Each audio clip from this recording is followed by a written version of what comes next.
Hello biologists, in today's daily biology revision task you are asked to produce a summary sheet on the movement of molecules across membranes. Substances need to move around the body of an organism. To do this they must cross biological membranes. There are a number of ways in which this can happen. Substances need to move around the body of an organism for various reasons.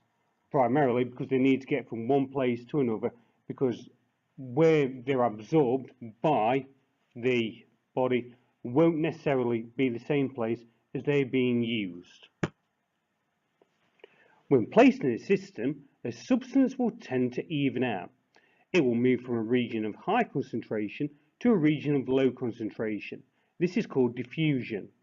Within a system, each molecule has its own concentration gradient and will therefore diffuse irrespective of other molecules. Whenever diffusion occurs, molecules will always be moving in both directions, but when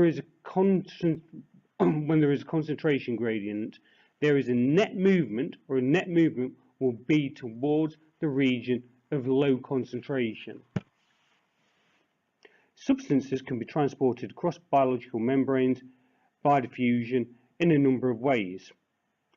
In cells, a number of processes may ensure that the concentration gradient is maintained and that equilibrium is not met. Useful substances are constantly being used up and waste products are constantly being produced. Lipid-based molecules are able to diffuse across biological membranes unaided, since they are hydrophobic and are not repelled by the phospholipid heads.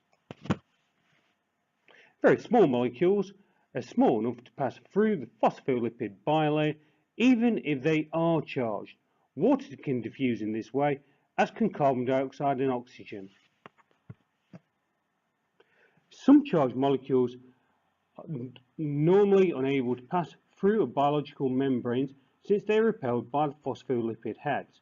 However, special proteins called protein channels provide pores to allow these molecules to pass through. These proteins are often shaped in such a way that they only allow certain molecules to pass through them. Larger molecules, like glucose, are too big to diffuse through the phospholipid bilayer unable. They require special proteins in the membrane called carrier proteins. Once a specific molecule collides with carrier protein, it flips, which carries the molecule into the cell. Hopefully, this video should have helped you complete your daily revision task. Please subscribe so you can keep up to date with other videos to help with your daily revision tasks. You can follow me on Facebook or follow me on Twitter to help you keep up to date.